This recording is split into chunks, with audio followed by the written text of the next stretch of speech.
E aí você me fala, né, o que eu tenho com isso?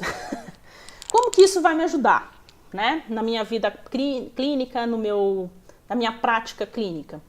É importante que você primeiro você observe o seu paciente, principalmente de frente, de lado, né, na posição sagital e no seu caminhar. Depois que eu fiz esse trabalho, eu comecei a observar mais o meu paciente, principalmente na consulta inicial. A minha sala, ela fica no final do corredor. E eu sempre entro primeiro, chamo o paciente, entro primeiro e observo ele caminhar. Isso daí já faz parte do meu diagnóstico. Muitas vezes eu já sei até porque ele me procurou. Às vezes é porque ele tem uma mordida cruzada, dá pra gente identificar. Às vezes é porque ele tem dores de cabeça na região temporal, por um problema, uma DTM, né, causada por um distúrbio de maloclusão. A gente já consegue ver até na própria feição da pessoa. Às vezes é um respirador bucal e de longe você consegue ver isso. Então eu acho que é interessante a gente tentar observar o nosso paciente como um todo. Quanto mais a gente fizer isso, mais completo a gente é como profissional. Então as 3 etapas, assim, as 3 observações que você deve fazer do seu paciente é primeiro no plano sagital, em que você vai observar a oclusão do seu paciente, se ele é classe 1, classe 2, classe 3.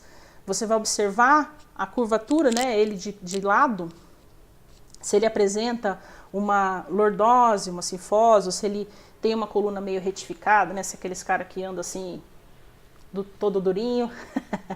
Né? Então é interessante. Normalmente, gente, quem tem coluna retificada também tem problema, tá? Costuma ter problema na base da coluna, porque quando você retifica, você joga o peso bem no centro aqui, né? Próximo da bacia. Então é aquelas pessoas que tem muita dor no cóccix, que tem muita dor aqui na base da coluna, que é onde o peso vai se concentrar. Outra coisa interessante a gente observar também é o plano frontal do rosto do paciente, né? Em que você vai dividir em 2 linhas, né? A bipupilar e a da fenda labial. Então você vai observar se o paciente possui rotações da cabeça, né? Essa semana veio uma paciente que tinha uma rotação. Tinha rotação na cabeça e, adivinha, mordida cruzada.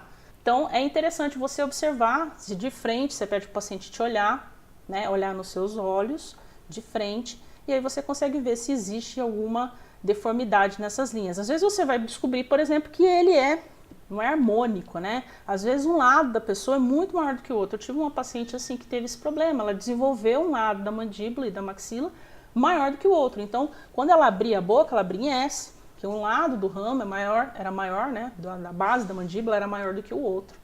Né? Então, isso aí é uma correção que só dá para fazer com ortognática. Mas você pode fazer o alinhamento e nivelamento dentário primeiro, para depois ela ser submetida a esse tipo de cirurgia. E outra coisa que é importante também você observar é o seu paciente de forma tridimensional. Olha para ver se tem rotação dos ombros, se tem protrusão dos ombros, né? Que é o que costuma acontecer normalmente com pacientes pacientes respiradores bucais. Se o paciente manca, a gente vai falar sobre uma coisa interessante lá na frente, quando o paciente manca.